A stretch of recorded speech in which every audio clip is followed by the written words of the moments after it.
आप ये देखिए ना, प्रधानमंत्री जी और अमित शाह जी का बयान है बाकायदा, जिसके अंदर वो इस बात को कहते हैं आप कश्मीर में सब कुछ ठीक है, अब कोई आतंकवाद नहीं है वहाँ पे डेवलपमेंट की बात कर रहे थे। लेकिन आज देखिए, आज दूध का दूध और पानी का पानी हो गया। वहाँ पर लगातार ये कहा जा रहा था कि वहाँ पे हालात सामान्य नहीं है, ये लगातार कहा जा रहा था कश्मीर के अंदर। उसके बावजूद भी आपने 27 लोगों को मौत के घाट उतार दिया। इसके लिए जिम्मेदार कौन है? जब देश की मीडिया और देश की सरकार जब लाशों पर राजनीति करने लगेंगी तो क्या होगा?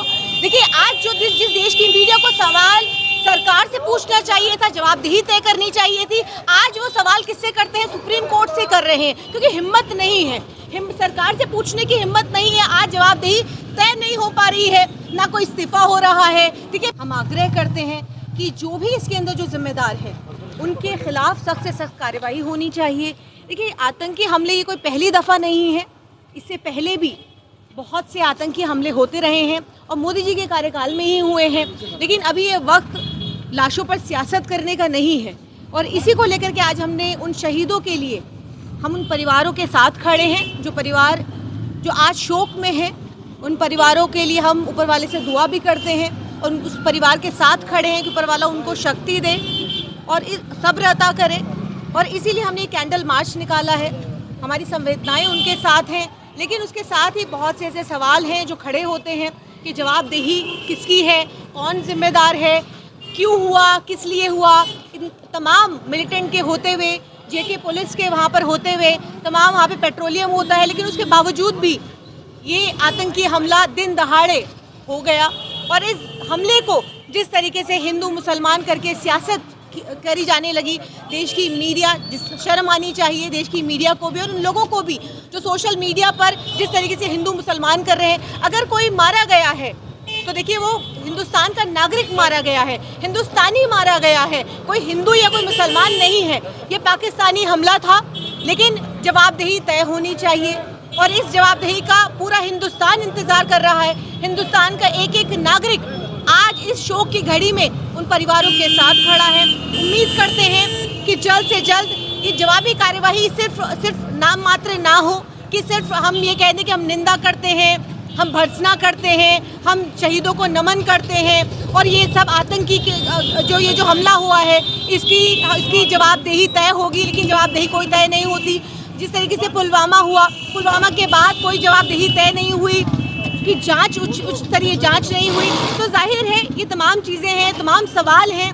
उन सवालों को देखते हुए देखिए, आज सिर्फ कैंडल सवाल ये है कि पुलवामा की जांच नहीं हुई, शायद इसी वजह से ये हमला करने की भी हिम्मत हुई, ऐसा लोग कह रहे हैं। देखिए, जाहिर सी बात है, ऐसे तमाम जो हमले हैं, सिर्फ ये पहली दफ़ा हमला नहीं है। या मैं कहूँ कि जब तक इस देश का दुर्भाग्य देखिए कि जब तक 20-30 लोग नहीं मरते हैं तब तक किसी के माथे पर बल नहीं पड़ता। देखिए, अगर हम बात करें, गिनतियों की बात करें, अब तो हमने गिनना भी, उन आतंकी हमलों को गिनना भी हमने बंद कर दिया है, क्योंकि 1-2 तो हर रोज़ की बात है कि किसी को कभी किसी के नाम पर, ये कोई पहली दफ़ा नहीं है। ऐसे बहुत से ट्रेनों के अंदर हादसे हुए हैं, नाम पूछ करके। अगर जब हम बात करें कि नाम पूछ करके बताओ तुम हिंदू, तुम्हारी दाढ़ी देख करके तुम हिंदू हो या मुसलमान हो, ऐसे नैरेटिव तो यही फैलाया जा रहा है। नहीं, मैं वही बता रही हूँ कि हिंदू मुसलमान जब भी कोई हमला होता है, जब 20-30 लोग मारे जाते हैं। देखिए, मैं पूछना चाहती हूँ कि पुलवामा जब हुआ, पुलवामा के जो शहीदों को के नाम पर जो वोट बटोरा गया, उसके बाद जांच क्यों नहीं की गई?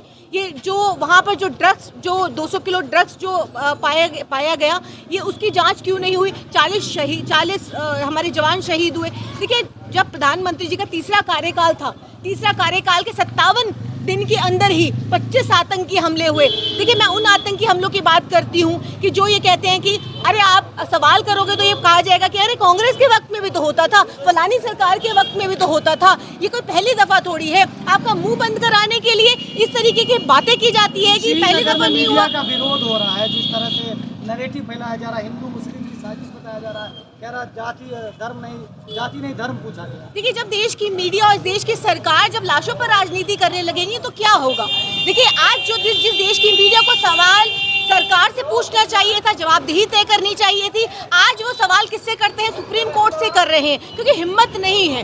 सरकार से पूछने की हिम्मत नहीं है। आज जवाबदेही तय नहीं हो पा रही है, ना कोई इस्तीफा हो रहा है। देखिए, पहले जवाबदेही भी तय होती थी, इस्तीफे भी होते थे, लेकिन आज हालत ये है कि आप सवाल सरकार से नहीं पूछ सकते। इसीलिए सवाल किससे पूछा जा रहा है, आज किससे कहा जा रहा है, किसको जिम्मेदार ठहराया जा रहा है। आप बहुत ही आसानी से आप मुसलमानों को दहशतगर्द बता दीजिए, बहुत ही आसानी से मुसलमानों को कह दीजिए मुसलमान जिम्मेदार हैं। देखिए, वो तस्वीरें तो नहीं दिखाई जा रही हैं जो जम्मू कश्मीर के अंदर हर एक मस्जिदों से ये जो ऐलान हो रहे हैं कि आप लोग पैनिक मत होइए, यहाँ पर हम सब आपके साथ हैं। सारे वहाँ पर जितने भी सैलानी अभी भी मौजूद हैं वहाँ पर, वो लोग बहुत ही वो वीडियोस डाल करके वो खुद कह रहे हैं वो हिंदू हैं। मीडिया पे दिखाया जा रहा है कि पहले हमला करवाते हैं फिर मस्जिदों से ऐलान करवाते हैं। देखिए, यही नैरेटिव है। देखिए, ये देश की मीडिया और देखिए अभी तक तो लाशें जो लाशें अभी तक ठंडी भी नहीं हुई हैं, उनके कार्टून बनाए जा रहे हैं, सोशल मीडिया पर कार्टून डाले जा रहे हैं। छत्तीसगढ़ बीजेपी के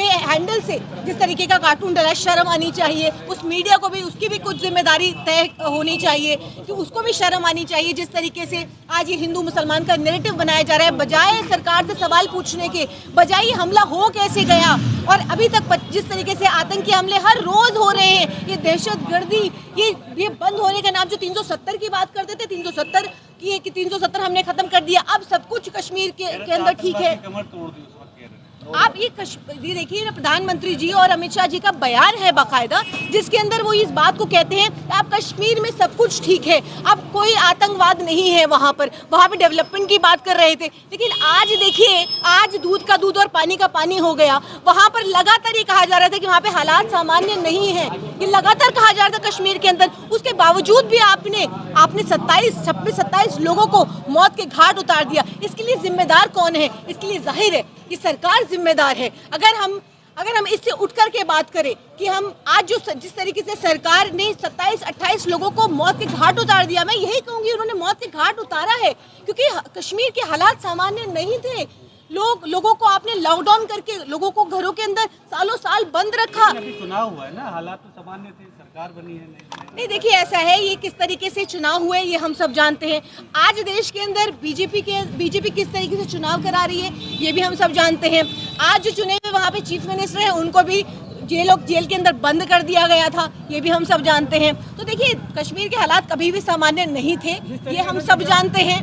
टीवी पर दिखाया जा रहा है कि मतलब नाम पूछकर मारा, कहीं ना कहीं एक सही हैदर करके कोई इंसान है, उसको कहीं ना कहीं नहीं दिखाया जा रहा। देखिए, उसकी कहानी नहीं दिखाएंगे। वो वहाँ पे घोड़े को वहाँ पे चलाता था और वहाँ पे सैलानी जो आते थे उनको घुड़सवारी कराता था, और वहाँ पर उसने राइफल्स, जो आतंकवादी आए थे वहाँ पर, जो दहशतगर्द आए थे, उनकी राइफल छीनी और खुद सीने पे गोली खाई। ये दिखाने की हिम्मत देश की गोदी मीडिया के अंदर नहीं है कि वो शहीद हुआ है। यहाँ पर उसके अंदर एक ईसाई जो था, ईसाई धर्म से, जो जिसका पहले नंबर पर नाम है, उसका मुकेश या सुशील नाम है उसको ये दिखाने की हिम्मत नहीं है कि आप ये दिखाएंगे कि वहाँ पर मस्जिदों के अंदर, वहाँ पर सैलानी जो वहाँ पर अभी भी रुके हुए हैं, उनके साथ किस तरीके से लोग वहाँ पर हर तरीके से कोऑपरेट कर रहे हैं। लेकिन सिर्फ दिखाया जा रहा है हिंदू मुसलमान का नैरेटिव, क्योंकि यही मोदी मीडिया को शूट करता है, यही सरकार को शूट करता है। तो चल रहा है मैम कि कहा जाता है, मुस्लिम कहते हैं कि आतंकवाद का कोई चेहरा नहीं होता, लेकिन यहाँ तो हिंदुओं के नाम पूछ के मारे जा रहे हैं। तो आतंकवादी कौन है, समझ जाइए। देखिए, आप देश के अंदर जिस तरीके से ये आज पाकिस्तान, ये हमला जो था, ये पाकिस्तानी हमला था, ये हम सब जानते हैं।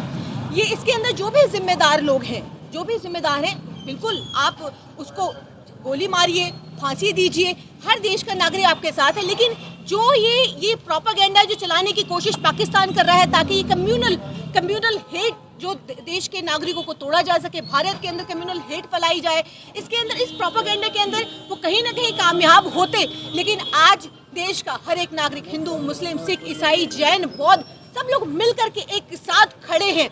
इस दुख की घड़ी में सब एक साथ खड़े होकर के एक स्वर में, एक आवाज देकर के ये कह रहे हैं कि आवाज दो, हम एक हैं, हमें कोई बांट नहीं सकता। अगर ये सोचता है, कोई दहशतगर्द ये सोचता है कि वो हमें बांट देगा, वो हमें तोड़ देगा, तो ये हमारी एकता है और इस एकता को कोई नहीं तोड़ सकता।